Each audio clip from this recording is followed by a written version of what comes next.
할렐루야. 오늘 이 밤 우리 하나님께서 크고 놀라운 은혜를 우리 모두에게 베풀어 주시기를 간절히 소망합니다. 여러분들 혹시 운전하시는 분들 처음 첫 내 차가 생겼을 때 그때 혹시 기억나시는지? 저는 처음 운전을 언제 배웠냐면 신학대학원 이제 들어가서 지금 제 아내 되신 분이 전도사님이 운전도 못하고 막 이제 뭐라고 얘기하는 거예요. 전도사님들은 이거 한글 이거 컴퓨터도 잘해야 되고 운전도 잘해야 되는데 아직까지 면허증이 없으면 어떡하냐. 제가 또 얼마나 순종적인 사람입니까? 알겠습니다. 그래서 이제 열심히 이제 운전을 배워서 이제 합격을 했습니다. 그때가 아마 이제 합격했을 때 이제 방학 때였고, 이제 아마 방학 때 교회 사역이 다 끝나고 평택 저희 집에 내려가서 이제 부모님이랑 있으면서 이제 운전 면허증을 땄는데 그런데 진짜 운전을 하려면 제 차가 있어야 되는데 어떻게 하면 좋을까요? 그러니까 이제 아버지가 한번 네가 알아봐라. 그래서 제가 평택에 있는 교차로 있잖아요. 뭔지 아세요? 이게 신문처럼 생겼는데 좀 작은 겁니다.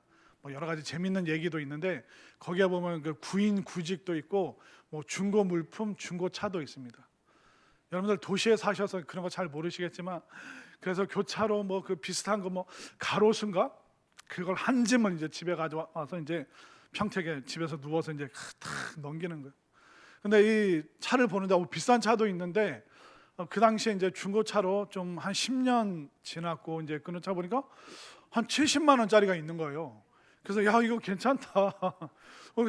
그래서 이제 아버지한테 아버지 70만 원짜리 중고차도 있는데 제가 초보니까 또 이리저리 긁을 수 있으니까 이게 저한테 딱 맞는 것 같습니다. 그랬더니 그거는 샀다가 후회한다. 차 끌고 와서 그 다음 시동 걸면 시동이 안 걸리거나 뭐 하여튼 뭐 타이어가 이제 거의 다 닳아 있거나 별로 안 좋다. 그래서 조금 더 가격을 높였으면 좋겠다. 70만 원짜리를 이제 아버지한테 거절당해서 제가 그 다음에 이제 80만 원짜리 막 찾아보는 거예요. 야, 80만 원짜리 어떤 게 있을까? 그래서 이제 아버지한테 얘기 안 하고 80만 원짜리 차 판다는 분한테 전화를 해서 제가 평택 어디 살고 있는데 저도 평택 살고 있습니다. 그럼 제가 어디로 찾아 그랬더니 주소 알려주시면 자기가 오겠다는 거예요. 얼마나 고마워요. 그래서 그분이 이제 프라이드라는 차가 있습니다. 한 12년 된 차. 근데 딱 오셨는데 이게 폼이 이게 중고차 파시는 분이구나. 그냥 보통 사람이 아니라 이게 뭔가 전문가의 느낌이 딱 나서 제가 내려가니까 사장님 안녕하세요 하면서 차를 태워주고 이제 운전석에 그분이 앉아서 시동 걸더니 이 핸들이 안 떨려야 됩니다 하면서 저한테 핸들 잡아보세요 하는데 그분이 핸들을 꽉 잡고 있더라고요. 떨림이 없게 꽉 잡고 저보고 만져보라는 거예요. 진짜 핸들이 안 떨리네요. 그래서 이제 제가 이제 보고 났더니 이제 사장님 마음에 드시면 연락 주라고 하면서 이제 저한테 이제 딱 주는데 무슨 자동차 매매 상사 이제 그렇게 중고차 파시는 분들. 그래서 제가 이제 아버지한테 아버지 제가 프라이드면 될 것 같습니다. 아버지가 70만 원짜리 거절해서 제가 80만 원짜리 견적 받아왔으면 안 되겠다 아들 따라와 해서 이제 아버지가 중고차 매장을 이제 데려가신 거예요. 쭉 데려가셨는데 그때 아버지가 100만 원짜리 이상 봐라. 아버지가 그 정도는 된다. 그래서 제가 감격의 눈물. 아이고 아버지 제가 큰 절을 막 2번 3번 막 그렇게 하고 싶은 심정을 우리 아버지가 왜 이런 분이 아닌데 이분이. 그래서 이제 막 중고차 매장 아버지랑 막 돌아다니는데 그때 티코보다 좀 큰 아토스라는 차가 있었습니다. 이게 모르시는 분들은 모르십니다. 모르셔도 됩니다. 근데 죄송해요. 죄송합니다. 다 알고 계시네요. 제가 큰 결례를 범했네요. 그래서 이제 쭉 보는데 아토스라는 차가 이제 좀 마음에 들었어요. 티코보다는 좀 더 크고. 물어봤더니 이게 얼마입니까 했더니 얼마인지 아세요? 상상을 초월합니다. 200만 원. 이게 저는 그냥 간이 작아서 어차피 이렇게 내가 실수를 많이 할 텐데 허름한 차 80만 원짜리 봤는데 마음에 드는 차가 200만 원짜리인 거예요. 근데 은혜와 사랑이 많으신 우리 아버지는 어떻게 했을까요? 사줬을까요? 안 사줬을까요? 어떻게 아세요?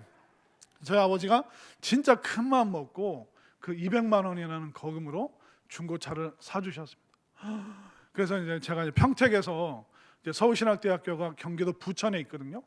근데 아무리 제가 생각해도 이 고속도로를 타고는 갈 수 없겠는 거예요. 그래서 제가 어떻게 했냐면 그때 연애를 했던 지금의 제 아내 되시는 분에게 저기 좀 평택으로 와야겠다고.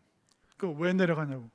내가 이 차를 끌고 부천까지 가야 되는데 도저히 혼자서 내가 끌고 갈 용기가 없다. 그러니까 이미 제 아내는 그때 운전면허도 있고 차도 좀 제법 몰았어요. 그러니까 내 옆에서 그 지도책을 보면서, 지도책 뭔지 아세요? 그 내비게이션 보시는 분들은 그러니까 제 아내가 지도책을 보면서 저기서 왼쪽 하면 저는 식은땀을 계속 흘립니다. 스틱이니까 그 왼쪽으로 갔다 이렇게 막 몇 날 며칠 걸렸는지 모르겠는데 하여튼 정신이 하나도 없는 상태에서 아침에 이제 오전에 이제 평택에서 출발해서 경기도 부천 이제 서울신대 그 대학원 기숙사까지 딱 도착하는데 이게 이스라엘 백성들이 가나안 땅 도착한 느낌이 이런 걸까? 와, 정말 내가 어떻게 평택에서 이게 부천까지 올라왔을까? 정신이 하나도 없는 거예요. 그래서 이제 그 차를, 여러분들 오늘 시간 많으시죠?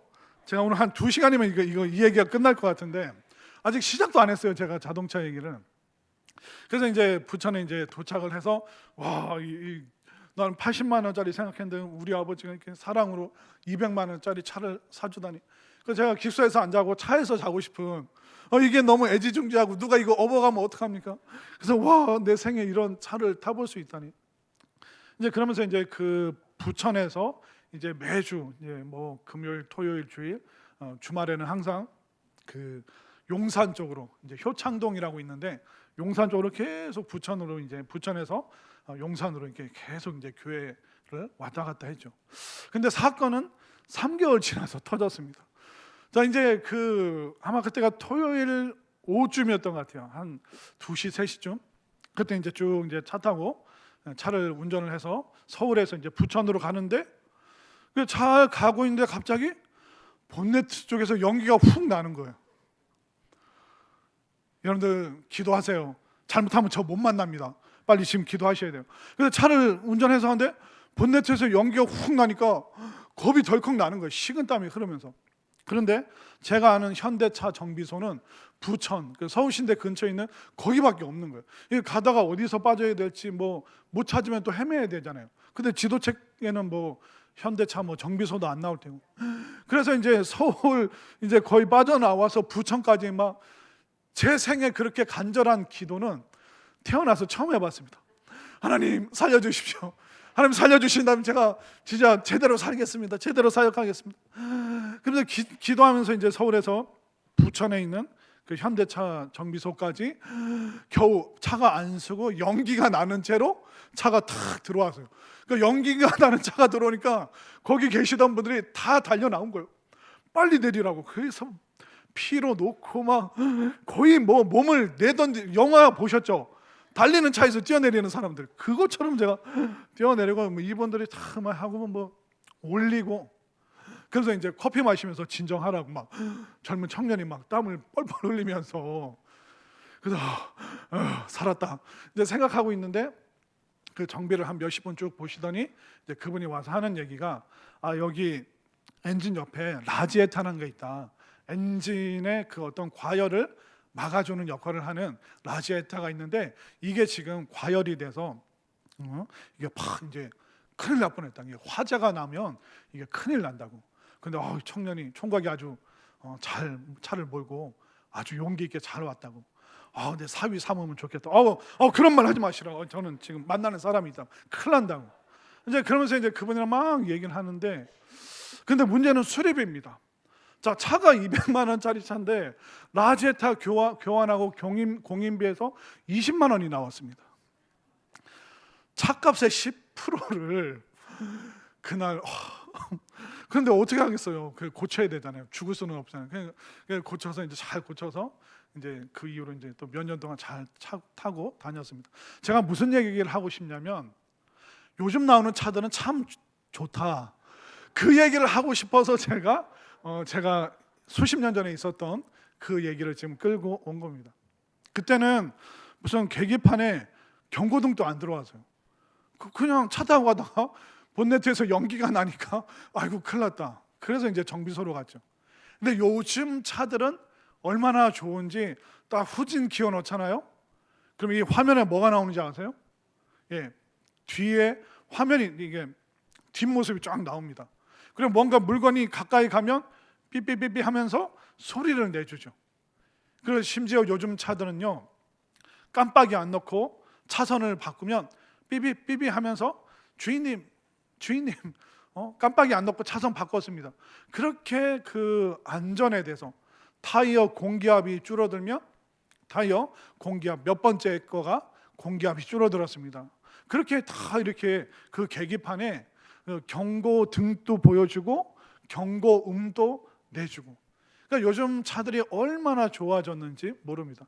만약 제 차도 지금 그 당시에 그 차가 요즘 같은 차였으면 라지에타 과열되기 전에 뭔가 주황색 불로 뭔가 짝짝짝 엔진 표시가 나오면서 뭐가 떴겠죠. 근데 그때는 그런 시스템이 없으니까 그냥 고장 나면 가는 거고 펑크 나면 그때 수리하러 가는 거고. 근데 요즘에는 경고등과 경고음을 보여주니까 또 들려주니까 너무 좋은 그런 시절을 살고 있습니다. 그렇기 때문에 여러분들 운전하시는 분들이 있다면 차에서 무슨 소리가 난다, 또 계기판에 무슨 경고등이 나오고 또 운전할 때 경고음이 나온다. 그러면 그것을 여러분들 예의주시하셔야 됩니다. 경고등이나 경고음을 무시하면 어떻게 될까요? 고속도로 가다가 차가 설 수도 있고 아니면 큰 위험에 우리가 봉착할 수도 있기 때문에 이 경고등, 경고음 미리 알려줄 때 그때 빨리 우리가 조치를 취해야 되는 것입니다. 우리가 살다 보면 여러 가지 사건 사고가 많이 생기죠. 근데 그 하인리히 법칙이라는 게 있습니다. 그 하인리히 법칙이 뭐냐면 1920년도에 미국의 보험회사 직원이었습니다. 근데 이 직원이 보니까 큰 사고가 나서 보험금을 지급하는데 그 보험금을 지급하기 위해서 사건 사고를 조사하다 보면 어떤 창고에서 큰 화재가 났다. 근데 그 화재가 나기 그 전에 이미 전조 증상들이 그 전에 어떤 경찰서나 소방서나 그런 곳에 접수가 됐다는 사실들을 이 하인리히라는 사람이 알게 된 거예요. 그래서 그때부터 이 사람이 무려 75만 건의 본인 회사에 들어온 그 과거에 있었던 모든 그 사건들을 조사하기 시작했습니다. 이 사람도 대단하죠.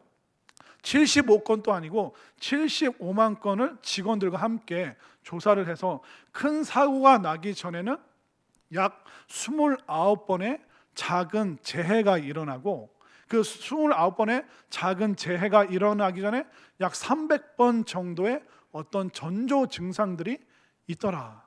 그래서 큰 하나의 사건 전에 29개의 작은 사고들, 그래 이 사고 전에 300개 여러 가지 사람들의 어떤 건의라든가 민원 사건이 있었다는 겁니다. 그래서 하인이 이 사람이 발견한 게 뭐냐면 1대 29대 300 하나의 사건이 일어나기 전에 창고가 큰 불이 나기 전에 소각장이 뚜껑이 없어서 이게 불씨 있는 종이가 비닐이 날아갔다. 그런 사건들이 29개가 있고 그 29개의 작은 비닐이나 종이가 외부로 타는 그 사건 전에 약 300건의 그 여러 가지 사람들의 건의, 직원들이 사장님 저기 소각장에 뚜껑을 좀 했으면 좋겠습니다. 소각장에 이렇게 문을 좀 했으면 좋겠습니다. 그런 건의 사항들이 약 300건이 있었다는 것을 75만 건의 그 사건을 조사하면서 이 사람이 그것을 발견을 해냈습니다. 그래서 보험회사에서 1대 29대 300이라는 이 하인리 법칙을 잘 알고 있습니다. 여러분들 혹시 삼풍백화점 알고 계십니까? 1995년 6월 29일 오후 5시쯤에 서울 강남에 있던 삼풍백화점 지어진 지 약 6년 된 이 건물이 순식간에 몇 초 만에 와르르 무너졌습니다. 그런데 이 삼풍백화점이 1995년 단 하나의 사고로 완전히 무너지기 전에 이미 29건의 이미 어떤 재해, 좀 이거 위험합니다라는 심각한 그런 보고들이 있었고, 그 전에 300건도 더 넘는 수많은 얘기들이 있었습니다. 그래서 나중에 이 진상 조사를 해보니까 삼풍백화점을 이렇게 원래는 4층 건물이었는데 설계상, 근데 이 회장님이 한 층을 더 올려라 그렇게 했습니다. 그리고 기둥이, 이 건물상 기둥이 12개가 필요한데 손님 들어왔을 때 기둥이 12개면 시선을 방해한다. 그러니까 6개만 남기고 6개는 다 빼버려. 그러니까 이미 부실 공사가 시작되죠. 그리고 6개의 기둥도 나중에 조사를 해보니까 철근이 많이 빠져 있는 겁니다. 그리고 그 옥상 지붕에 여러 가지 뭐 보일러라든가 굉장히 무거운 설비들을 그 4층 옥상에 74톤, 그러니까 설계상 올릴 수 있는 것보다 약 4배나 더 무거운 그런 여러 가지 공기 조절 장치라든가 보일러 시설, 그런 것들이 옥상에 막 재배치가 되면서 그것도 한쪽으로 기울어서 이 무거운 74톤 되는 그 물건들이 옥상에 있었던 겁니다. 그러면서 이제 약 300건 정도의 옥상에 균열이 갔습니다. 무슨 진동이 납니다. 그 300건 넘는 그 직원들의, 또 시민들의 그런 그 직원들에게 이렇게 알리는 그런 일들이 있었습니다. 그리고 나서 이제 몇 년 후에는 이제 진짜 벽에, 기둥에 금이 가기 시작했습니다. 그 우웅 하는 그런 소음이 많이 생기고, 그 안전 진단 나온 사람이 이거 뭔가 재공사를 해야 된다, 그런 진단이 29건이 나오고, 그런데 그 모든 것을 300건의 민원을 무시하고 또 직원들과 또 이렇게 어떤 공사 담당하는 사람들의 그런 29건의 그 보고를 무시하고, 그랬더니 단 하나의 사건으로 인해서 삼풍백화점이 무너지면서 약 500명 되는 분들이 돌아가셨고, 또 900명 이상이 중상을 입게 되는, 아마 너무나도 우리 근현대사 속에서 삼풍백화점이 큰 아픔으로 남아있죠.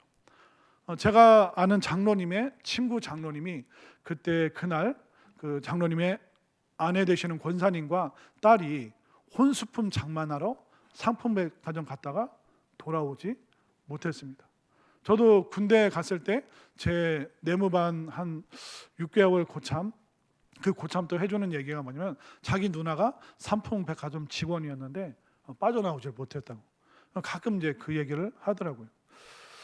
그렇기 때문에 우리가 어떤 경고음, 경고등 조심해야 된다. 이거 좀 안전에 위험이 있는데, 이런 얘기들을 우리가 귀담아 들을 수 있어야 됩니다. 제가 아는 어떤 목사님도 최근에 전립선 암 수술을 하셨어요. 근데 이분 또 하는 얘기가 뭐냐면, 목사님들 앉아 있는 자리에서 목사님들 아프시면 병원 가시라고. 자기가 바보 같아가지고 혈뇨, 소변에서 피가 나오는데도 그냥 꾹 참았다는 거예요. 좀 시간 지나면 괜찮아지겠지. 내가 피곤했나? 그래, 내가 50 중반 넘어가니까 좀 나이가 들어서 그런가 보다. 그래서 뭔가 이게 좀 굉장히 불편한데도 그냥 꾹 참았다고 하더라고요. 너무 아프니까 병원 갔더니 이미 좀 전이도 되고, 그러면서 이제 좀 수술을 조금 크게 하고 나서 그분이 이제 하는 얘기가, 목사님들 아프시면 병원 가십시오, 그렇게 얘기를 하시더라고요. 그러니까 이미 우리에게 수많은 경고음과 경고 등들이 깜빡깜빡 우리에게 알려주고 있습니다. 조심해야 된다고. 제가 자동차 얘기도 말씀드렸고, 하인리 그 법칙도 큰 사고 나기 전에 29건의 작은 사고들이 있고, 그 전에 이미 300건의 민원들이 쭉 쌓이면서 미리 큰 사고가 나기 전에 경고를 주게 되어 있습니다. 우리 몸도 마찬가지죠. 여러분들 웬만하면 건강검진 하십시오. 40살부터는 이제 국가에서 이제 그것을 이렇게 보조를 해주기 때문에 저도 40살 이후부터 2년마다 건강검진 계속 하고 있습니다. 왜냐하면 건강검진 좀 불편해도 그 뭐죠? 이게 막 뭐 위세척인가요? 장세척, 그 먹는 게 좀 불편해도 그 검사 잘하면 2년 동안 안심하고 또 지낼 수 있잖아요. 그렇기 때문에 우리가 뭔가 이렇게 소리가 있다면, 뭔가 깜빡거리는 것이 있다면 우리가 거기에 좀 주의를 기울일 필요가 있습니다. 오늘 에스겔 이 33장 말씀이 뭐냐면, 이제 하나님께서 경고의 등을 팍 켜시는 거예요. 그리고 경고음을 막 웽웽 소리를 내면서 하나님께서 에스겔에게 이제 마지막 기회가 거의 다 왔다라고 하면서 33장에서 이제 경고음이 들리기 시작합니다. 에스겔 1장에서부터 32장까지는요, 1장부터 25장까지는 이스라엘에게 경고하시는 겁니다. 이스라엘 너희들 돌아오지 않는다면, 우상 숭배 버리지 않는다면 너희들은 계속 심판 가운데 있을 것이다. 그러나 너희가 돌아오면 다시 내 백성이 될 것이다. 그러면서 이제 26장부터 32장까지는 이스라엘 주변에 있는 나라, 바벨론, 아수르, 애굽, 두로, 시돈, 암몬, 모압, 너희들도 나에게 돌아오지 않는다면, 너희들도 회개하지 않는다면 너희들에게 심판이 있다. 그러면서 이제 구체적으로 하나님께서 에스겔을 통해서 33장에서부터 경고등을 계속 하나님께서 보여주고 계시는 것입니다. 자, 오늘 경고의 말씀이 어떤 메시지로 우리에게 오는지 한번 볼까요? 자, 오늘 본문 맨 끝에 9절 말씀을 한번 볼까요? 자, 9절 말씀 함께 읽습니다. 시작. 그러나 너는 악인에게 경고하여 돌이켜 그의 길에서 떠나라고 하되 그가 돌이켜 그의 길에서 떠나지 아니하면 그는 자기 죄악으로 말미암아 죽으려니와 너는 내 생명을 보존하리라. 자, 9절 초반에 뭐라고 합니까? 그러나 너는 악인에게 경고하여, 그러니까 경고음을 바래라. 여기서 말하는 악인이라는 것은 뭐냐면 32장까지 하나님께서 경계의 말씀을 주셨습니다. 회복의 말씀을 주셨어요. 회개의 말씀을 주셨습니다. 그러니까 이스라엘이든 아니면 이스라엘 주변국이든 누구든지 회개하고 나에게 돌아오면 나는 이스라엘뿐만 아니라 만민을 구원할 그 하나님이다. 그렇게 32장까지 선언하시고 이제 경고음을 내주시면서 다시 마지막, 그러니까 큰 재난이 오기 전에 29번의 이야기를, 그리고 300건의 작은 이야기를 쭉 해오시면서 이제 29번째, 이게 29번째 이야기 지나가면 이제 마지막 심판과 멸망밖에 없습니다. 그래서 하나님께서 그 29개의 그 경고음을 계속 울리시면서 에스겔을 통해서 온 열방이 이 경고음을 듣고 경고등을 보고 다시 하나님께 돌아오도록 하나님께서 강력하게 이제 오늘 본문에서부터 강한 촉구를 하고 계시는 것입니다. 자, 그런데 이 경고의 음성을 돌이켜서 돌아오게 되면 어떻게 되는가? 자, 한번 볼까요? 자, 4절 말씀으로 한번 가보겠습니다. 4절 말씀 함께 있습니다. 시작. 그들이 나팔 소리를 듣고도 정신 차리지 아니하므로 그 임하는 칼에 제거함을 당하면 그 피가 자기의 머리로 돌아갈 것이라. 자, 나팔 소리, 경고음을 내려주시는데 그것을 듣지 않으면 그들에게는 심판이 있을 것이다 말하고 있습니다. 자, 경고음을 듣고도 안 돌아오면 심판이 있죠. 근데 반대로 이 경고음을 듣고 하나님께로 돌아오면 뭐가 있을까요? 바로 회복이 기다리고 있습니다. 그 사건이 어디에 있냐면, 여러분들 요나 말씀 잘 알고 계시죠? 하나님께서 요나에게 아수르의 수도인 니느웨로 가라. 저기에 나를 알지 못하는 죽어가는 백성이 너무나도 많다. 그래서 요나에게 니느웨로 가라고 명하셨지만 이 요나 입장에서는 이스라엘을 괴롭히고 지배하는 아수르의 수도, 거기를 왜 갑니까? 우리로 치면 도쿄에 가서 복음 전해라, 북한 저기 평양 가서 복음 전해라. 누군가에는 그게 굉장히 부담스럽고 하나님 저들이 복음 안 듣고 그냥 멸망했으면 좋겠습니다, 그런 마음을 요나가 갖고 다시스로 도망가다가 결국 바다에 빠지고 또 물고기에 의해서 육지로 뱉어지고 회개해서 다시 그가 니느웨로 갑니다. 그러니까 니느웨라는 성이 3일을 돌아야 다 도울 수 있는 길인데 이 3일 돌아야 될 길을 요나가 어떻게 했는지 아세요? 한번 볼까요? 요나 3장 4절 화면으로 읽겠습니다. 시작. 요나가 그 성읍에 들어가서 하루 동안 다니며 외쳐 이르되 40일이 지나면 니느웨가 무너지리라 하였더니. 요나 3장 말씀 보시면 이 니느웨가 3일 길을 걸어야지 다 돌 수 있어요. 근데 요나는 며칠만 외쳤다고요? 하루. 그러니까 하나님 말씀 듣고 순종하긴 하는데 한 3분의 1만 순종하는 거죠. 3일 동안 계속 그 성읍 사람들에게 하나님께 돌아와라, 하나님께 돌아오라 외쳐야 되는데 그냥 하루만 외치고 맙니다. 40일이 지나면 니느웨가 무너지리라. 40일이 지나면 니느웨가 멸망합니다. 3일 길을 다니면서 해야 되는데 딱 하루만 하고 너희들 한번 당해봐라 하면서 요나가 딱 그 말을 그쳐버립니다. 그런데 그 말을 들은 니느웨 왕으로부터 고관 대작들로부터 어린아이들 심지어 동물들까지도 다 금식을 시키고 니느웨 왕은 죄를 뒤집어 쓰면서 하나님께 회개합니다. 하나님, 우리 멸망시키지 마십시오. 우리 살려주십시오. 그 경고음을 듣고 경고등을 보고 니느웨 사람들은 회개하고 돌아섰어요. 그랬더니 하나님께서 어떻게 해주실까요?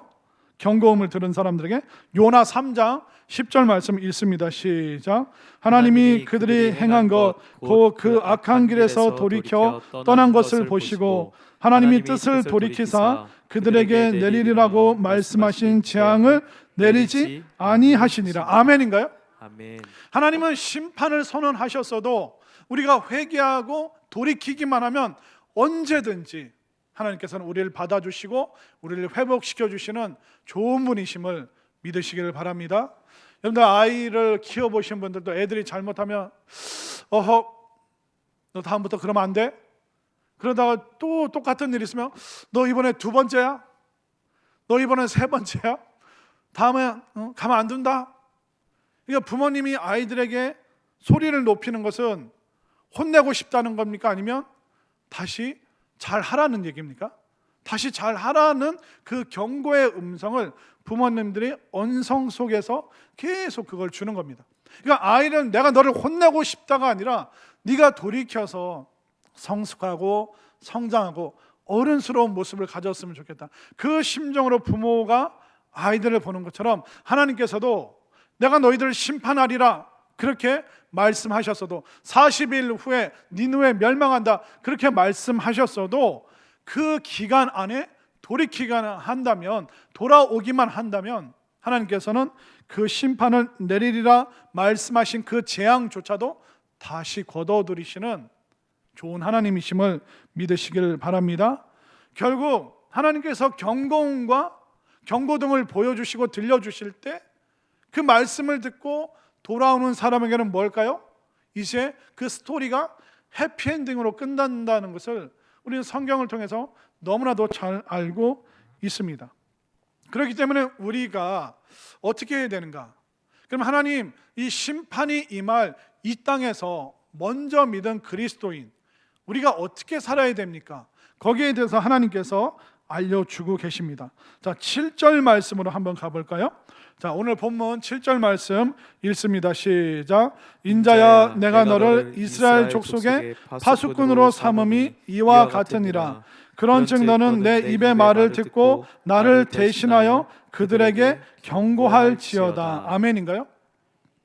그러니까 먼저 믿은 에스겔, 먼저 믿은 오늘날 그리스도인들이 해야 될 것이 무엇입니까? 우리가 파수꾼과 같은 그 역할을 해야 되는구나. 우리가 위험이 왔을 때 경고등을 보여주고 항구에서 등대가 번쩍번쩍하는 것처럼 사람들에게 알려줘야 되고, 그리고 적군이 쳐들어올 때, 위험이 쳐들어올 때 나팔 소리를 내서 경고음을 우리가 사람들에게 전해줘야 되는구나.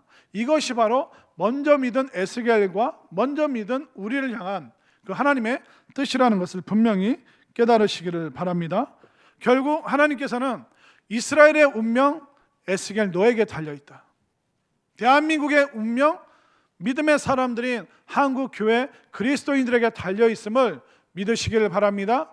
여러분들의 가정과 가문의 운명이 바로 여러분들의 손과 여러분들의 입술에 달려있음을 여러분들 분명히 깨달으시길 바랍니다. 먼저 믿은 건 너만 믿고 천국 가라 그 뜻이 아니라 파수꾼의 역할은 먼저 보고 먼저 들은 사람이 그것을 그 백성들에게, 주민들에게 경고를 하는 그 역할을 해야 되는 겁니다.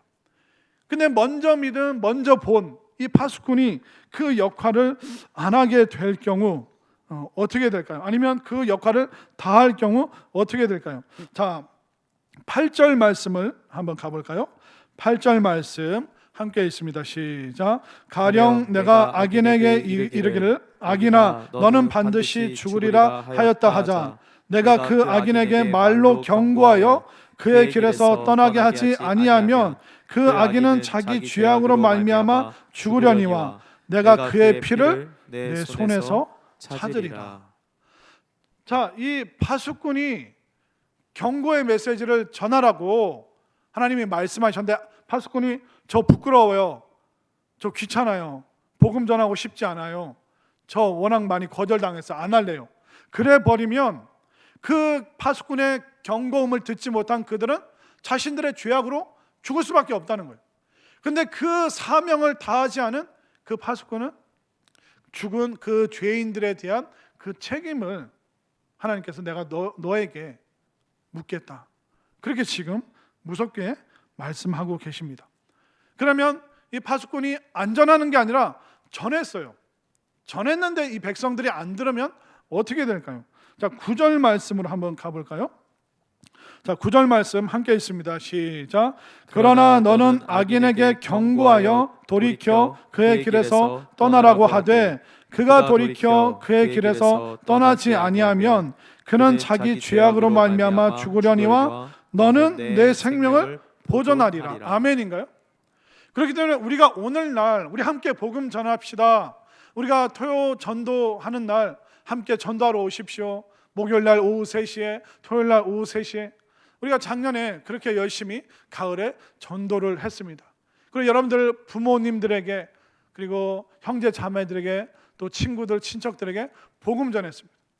우리가 9절에 있는 그 말씀 여러분들이 만난 수많은 또 적어내신 전도 대상자들 그들에게 우리가 복음을 전한다면 그들 중에 듣고 돌아오는 사람들이 있겠죠. 그럼 이거는 최선이라는 겁니다. 이게 가장 아름다운 거죠. 니느웨 백성들이 하루 만에 그 음성을 그 요나의 음성을 경고음을 듣고 니느웨가 돌아왔을 때 와 이거는 최고의 상황인 겁니다. 근데 왜 그 파수꾼이 전하지 않아요? 전하지도 않고 그 사람들은 그냥 자기 죄악으로 죽어요. 그럼 이건 죄악이라는 겁니다. 그러면 차선은 뭘까요? 내가 전했는데 그들은 안 들어요. 근데 나는 생명을 보존해요. 이건 차선이라는 겁니다. 최선은 아니라는 거죠. 그렇기 때문에 오늘날 내가 먼저 믿었으니 야 나는 천국 가니까 안심이다. 그렇게 사는 것이 아니라 우리의 사명은 무엇인가? 아 우리가 파수꾼이구나.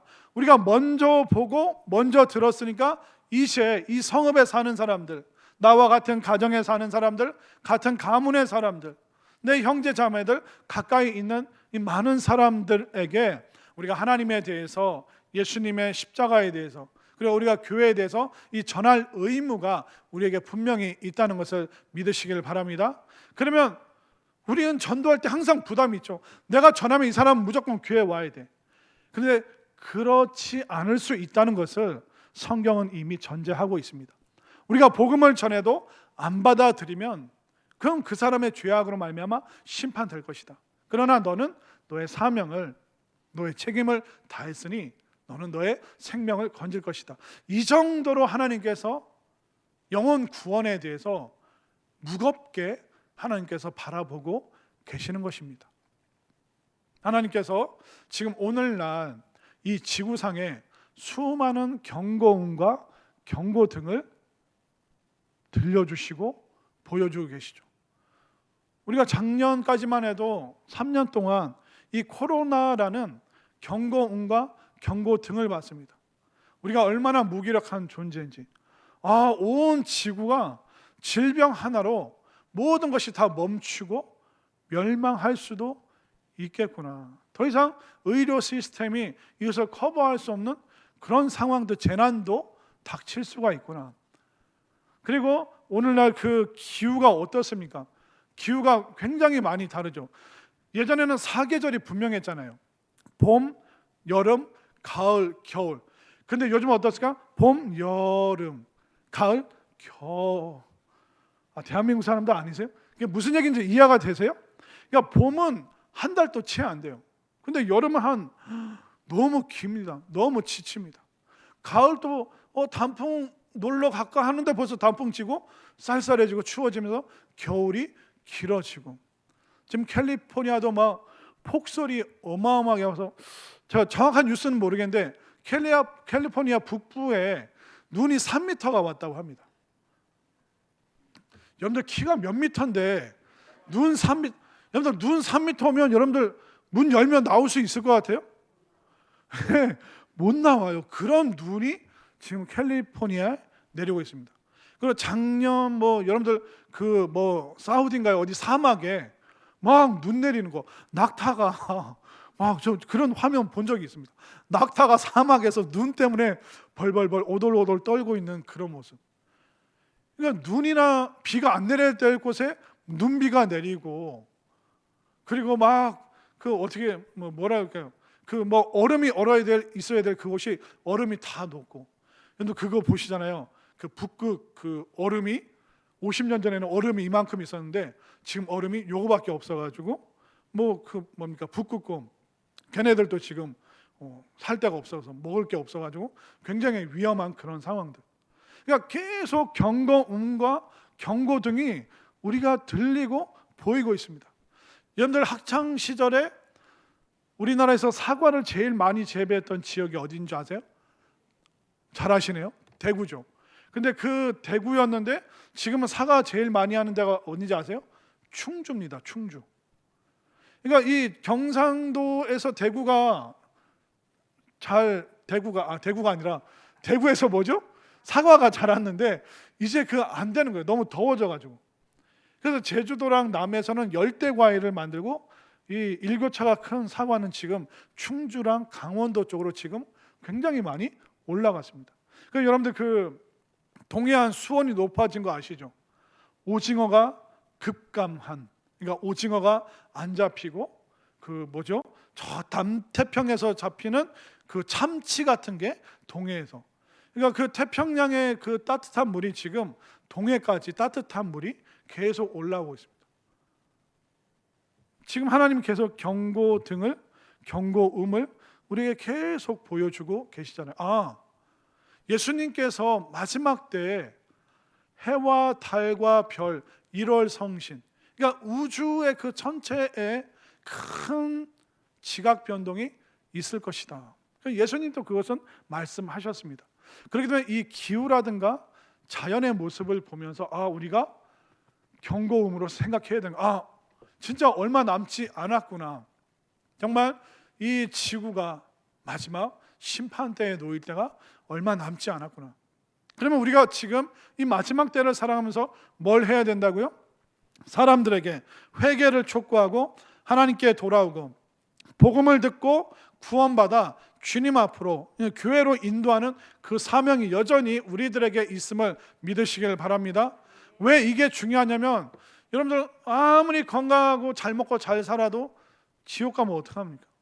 이 땅에서 잘 사는 게 무슨 의미가 있겠습니까? 아무 의미가 없는 거죠. 그렇기 때문에 구원에 대해서, 복음에 대해서 우리가 진지하게 생각하고, 하나님께서 에스겔에게 주신 이 말씀이 오늘날 다른 식으로 우리에게 주실까요? 그렇지 않습니다. 정말 2024년도 벌써 3월입니다. 우리가 어떻게 해야 될까? 내가 지금 무엇을 해야 될까? 어떤 방식으로 사람들을 인도할까? 지금 우리 7080 어른들 세미나뿐만 아니라 아까 이제 광고해 주신 대로 오늘 발레 스트레칭 그것도 시작을 했고, 또 오후 3시에 장구반. 자꾸 제가 어깨춤이 쳐져가지고 제가 설교 준비를 잘 못해요. 타이핑을 해야 되는데 자꾸 어깨가 들썩거리는 거예요. 제가 큰일 났어요. 어떡합니까? 스트레칭 하신 분들은 아이고 하면서 이제 나오시는데 그래도 운동하니까 효과가 있죠. 그러니까 우리 일가 친척들, 친구들, 교회에서 이런 거 한다더라, 좀 왔으면 좋겠다. 또 토요일 날 카메라 반도 있고 풋살 반도 있고 요리 반도 있고 또 영어도 이제 막 가르쳐주고, 그러니까 그런 거를 우리가 막 총동원하는 의미가 뭘까요? 우리가 성장하고 성숙하고 교제하고 친교하기도 하지만 이 친교와 성장의 자리에 많은 사람들을 여러분들 한번 권면해서 꼭 인도할 수 있는 그 역할을 여러분들 감당해 주셨으면 좋겠습니다. 쉬운 일은 아닙니다. 만만한 일은 아닙니다. 생명 살리는 일, 그 누구가 쉽다고 할 수 있겠습니까? 그러나 하나님께서는 분명히 우리에게 말씀하시는 거예요. 너와 내가 합동해서, 함께 협동해서 이 구원의 역사를 좀 이뤘으면 좋겠다. 하나님께서 그 마음으로 우리에게 말씀하고 계시는 것입니다. 자, 7절 말씀 마지막으로 한번 읽을까요? 자, 7절 말씀 읽습니다. 시작. 인자야, 내가 너를 이스라엘 족속의 파수꾼으로 삼음이 이와 같으니라. 그런즉 너는 내 입의 말을 듣고 나를 대신하여 그들에게 경고할지어다. 아멘인가요? 아멘. 우리가 누구를 대신하여 경고음을 발해야 됩니까? 하나님을 대신하여, 하나님께서 그 사명을 우리에게 맡기신 거예요. 예수님께서 부활 승천하시면서 이 경고음의 사명을 제자들에게, 12 제자들에게 예수님께서 맡기셨죠. 이유는 모르겠습니다. 왜 하나님께서 우리처럼 부족하고 연약하고 변덕스럽고 때로는 게으르기도 한, 사랑이 부족한 왜 우리를 들어 사용하시는지 도무지 모르겠어요. 그러나 하나님께서는 말씀하고 계십니다. 네가 나를 대신하여, 네가 너 아이들에게, 네가 나를 대신하여 너의 직장에서, 네가 나를 대신하여 대전에서, 대한민국에서, 또 2024년도에 네가 이 일을 감당했으면 좋겠다. 우리가 복음 전하고 사람들을 교회로 인도하는 거, 이거 우리가 목숨 걸고 위험할 정도의 일은 아니잖아요. 그러니까 우리가 얼마나 복음 전하기 좋은 그런 세월을 살아가고 있는가. 그렇기 때문에 우리가 파수꾼의 역할을 할 수 있는 이 시점에 정말 하나님의 그 마음, 왜 나에게 이 일을 맡기셨을까? 왜 하나님께서 나 대신 이 일을 해달라고 부족한 나에게 말씀하실까?